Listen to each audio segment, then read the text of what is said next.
அனைவருக்கும் வணக்கம். நான் பார்த்து கொண்டிருப்பது எஸ்பி வியூஸ். இன்றைக்கி நம்ம எதை பற்றி பார்க்க போகிறோம்னா, நம்ம முன்னோர்கள், நம்ம பாட்டி, அம்மா எல்லோரும் செய்த ஒரு அற்புதமான ஒரு பலகாரம் தான் இது. அச்சு முறுக்கு என்று சொல்லக்கூடியது. அது எப்படி செய்கிறதுங்கிறத பார்க்கலாம். நீங்கள் நம்ம சேனலுக்கு புதிதாக இருந்தால் வீடியோ முழுதாக பார்த்துட்டு லைக் பண்ணுங்கள், சப்ஸ்கிரைப் பண்ணுங்கள், கூடவே பெல் ஐக்கானை அழுத்திக்கோங்க. வாங்க அச்சு முறுக்கு எப்படி செய்யலாங்கிறத பார்க்கலாம். அச்சுமுறுக்கு செய்வதற்கான மாவு, அரிசி மாவு அரைச்சி வச்சுருக்குறோம். 300 கிராம் மாவுக்கு அதுக்கு தேவையான முட்டை 1.5 முட்டை அடித்து வச்சுருக்குறோம். அதை நல்லா அடிச்சுக்கிட்டு தேங்காய் துருகி அதிலேருந்து பால் எடுத்து வச்சுருக்குறோம். 200 மில்லி தேங்காய் பால் தேவையான அளவு உங்களுக்கு எடுத்து வச்சுக்கோங்க. கெட்டியான தேங்காய் பாலாக இருக்கணும், ரொம்ப தண்ணியாக இருக்க வேண்டாம், கெட்டியாக இருக்கட்டும். தேவையான அளவு ஏலக்காய் பொடி செஞ்சு வச்சுருக்கோம், நல்ல வாசமாக இருக்கிறதுக்காக. அச்சு முறுக்கில் பொடி பண்ணி வச்சுக்கிறோங்க. அதுக்கு இனிப்பு கொடுப்பதற்கு நம்ம சர்க்கரை 100 கிராமு அது அரைச்சி வச்சுருக்கோம் மிக்சியில். உங்களுக்கு நல்லா இனிப்பு கூட வேணும்னா கொஞ்சம் கூடவே நீங்கள் எடுத்துக்கிறங்க அளவு. இதெல்லாம் வச்சு இதை முட்டையெல்லாம் வச்சு மிக்ஸ் பண்ணி எல்லாம் இதை ரெடி பண்ண போகிறோம். வாங்க பார்க்கலாம். முட்டையை நல்லா அடித்தாச்சு, இந்த பீட்டரை வச்சு நல்லா முறை வர்ற மாதிரி அடித்தாச்சு. இப்போ நம்ம அரைச்சி வச்சுருக்கிற சர்க்கரையை இதில் போடுறோம். சீனி பொடியை இதில் போட்டு இதோடு மிக்ஸ் பண்ணணும். நல்லா கிண்டி விடுங்க. இதை நல்லா இது மாதிரி மிக்ஸ் பண்ணணும், நல்லா கிளறி விடணும். நல்லா ஒன்றாகிற மாதிரி முட்டையும் இந்த சர்க்கரை தூளும் நல்லா ஒன்றா ஆகட்டும்.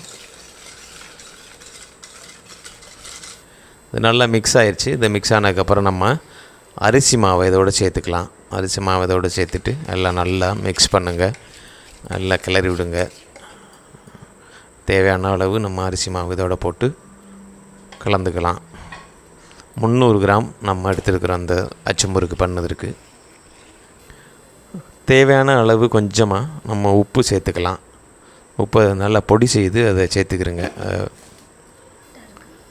நல்லா கிளறி விட்டால் இந்த ஒரு பக்குவத்தில் அதுக்கப்புறம் நம்ம அரைச்சி வச்சுருக்கிற தேங்காய் பால், கெட்டியான தேங்காய் பாலை இதில் ஊற்றி இதோட கிளறணும்.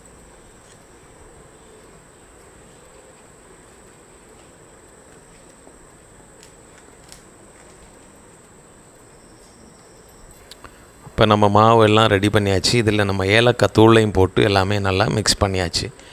இந்த கன்சிஸ்டன்சி, அதாவது இந்த பக்குவம் கெட்டியாக இந்த இது இருக்க மாதிரி இருந்தால் தான் நமக்கு அச்சு முறுக்கோட அச்சு போட்டு எடுத்து நம்ம அச்சு முறுக்கு சுடுறதுக்கு நல்லா முறுக்கும் நல்லா தடிமனாக ஷேப்பாகவும் கிடைக்கும். ஸோ இப்போ பார்க்கலாம் வாங்க. எண்ணெய் ஒரு பாத்திரத்தில் ஊற்றி காய வச்சு ரெடியாக இருக்குது. இப்போ நம்ம எண்ணெய் இப்போ காய்தானுங்கிறத பார்த்துக்குருவோம். அச்சு முறுக்கோட அச்சும் அதில் கொஞ்சம் நேரம் அந்த எண்ணெயில் தொட்டு வச்சுக்கணும். அப்போ தான் நல்லா அச்சு நல்லா வரும். சரி பார்ப்போம். இந்த மாவுக்குள்ளே இப்போ நம்ம ரெடி ஆகிடுச்சு. மாவும் எண்ணெயும் குவிச்சிருச்சு. சரி வாங்க அச்சு முறுக்கு செய்யலாம். அச்சு முறுக்கு இப்போ நம்ம எண்ணெய் சட்டியில் போட்டாச்சு. அச்சு முறுக்கு இது நாங்கள் நான்ஸ்டிக் அச்சு முறுக்கு இதோட இந்த கம்பி யூஸ் பண்ணுறோம். அச்சு அப்படி போட்டது இந்த ஒன்று போட்டிருக்குது. மேலே அச்சு முறுக்கு இது பண்ணுறது ரொம்ப கஷ்டமான வேலை தான். ஏன்னா அந்த சாதாரண அச்சு அதை பழகணும்னு சொல்லுவாங்க. ஒரு குறிப்பிட்ட நாள் அதை பழகினா தான் நல்லா வரும் அப்படிங்கிற மாதிரி சொல்லுவாங்க. அச்சு முறுக்கானது அந்த கம்பி நல்லா பழகணுமா. ஆமாம், இந்த அதாவது ரஜினி படத்தில் சொல்கிறாரு இவர் மாதிரி, சாலமன் பாப்பையா அவர் சொல்லுவார், வாங்க பழகலாம் அப்படிங்கிற மாதிரி. இந்த கம்பியை பழகினாத்தான் அந்த அச்சு முறுக்கு நல்லா வரும். அதனால் இந்த நான்ஸ்டிக்கிலே அதுவுமே ரொம்ப பழக வேண்டியிருக்கு. சரி ஓகே, ஓரளவு வந்திருக்குது. கொஞ்சம் பழைய கிளை அப்படியே ரெடியாக நல்லா கலர்ஃபுல்லாக வந்திருக்குது. ஃப்ரை ஆகிருக்கு. முன்னாடி போட்ட முறுக்கு இப்போ போட்டது நல்லா ஒயிட்டாக வந்திருக்கு. ஸோ பரவாயில்ல. இதே மாதிரி நீங்களும் வீட்டில் ட்ரை பண்ணுங்கள். நல்லா அச்சு முறுக்கு, அதாவது இன்றைக்கி உள்ள பிள்ளைங்கள்லாம் வந்து பிஸ்கட், சாக்லேட் அந்த மாதிரியான ஐட்டங்கள் தான் சாப்பிட்றாங்க.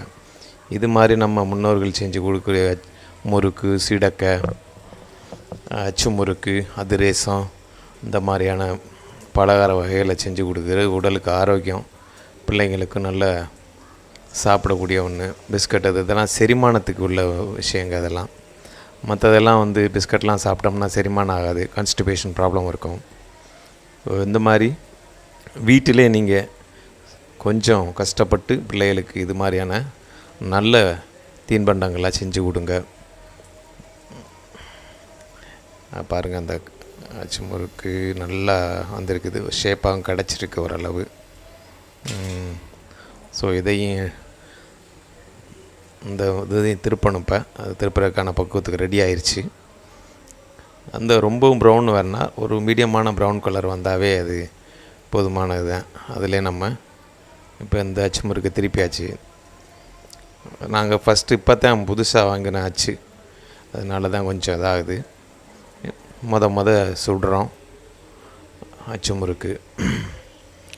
இனி தினந்தோறும் எப்போ வாய்ப்பு கிடைக்குதோ அப்போதைக்கு செஞ்சிட வேண்டியதான் அச்சு முறுக்கு. இது மாதிரி நீங்களும் இது மாதிரி அச்சு முறுக்கை வீட்டில் செஞ்சு பிள்ளைகளுக்கு கொடுங்க. சாயந்தர நேரங்களில் சாப்பிடுவதுக்கு ரொம்ப வயதானவங்க சாப்பிட்றதுக்கு நல்ல இயல்பாக இருக்கும், நல்ல ருசியாகவும் இருக்கும், மொறுன்னு ஒரு கிறிஸ்பியாக இருக்கும். சரி, பார்க்கலாம் மீண்டும்.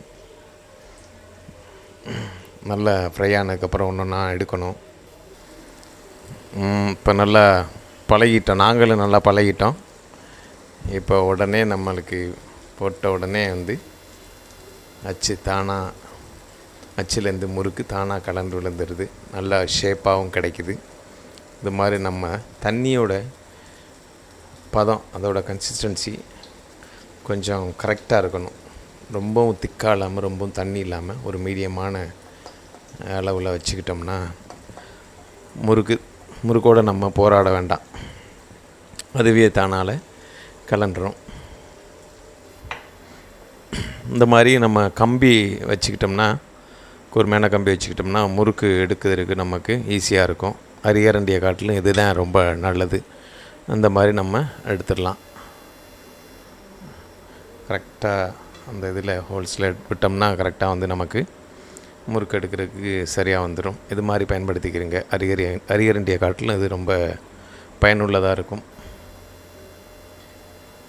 நல்ல பொன் நிறமாக வந்ததுக்கப்புறம் முறுக்கு எடுத்துடலாம். இது எடுக்கிற தக்கன இருக்குது, இதை எடுத்துருங்க. அச்சு முறுக்கு எல்லாம் சுட்டு நல்லா ஒரு ஷேப்பாக கிடச்சிருக்கு. தான் சுட்டது. ஃபஸ்ட் டைம் வாங்கின அந்த நான்ஸ்டிக் அச்சு கூட நல்லா ஓரளவுக்கு வந்திருக்குது. இனிமேல் தொடர்ச்சியாக நம்ம செய்யும்போது நம்மளுக்கு நல்லா ஒரு ஷேப்பில் கிடைக்கும், நல்லாயிருக்கும். ஆமாம், நீங்களும் இது மாதிரி வீட்டில் நல்லா அச்சு முறுக்கு சுட்டு உங்கள் குழந்தைகளுக்கும் கொடுங்க.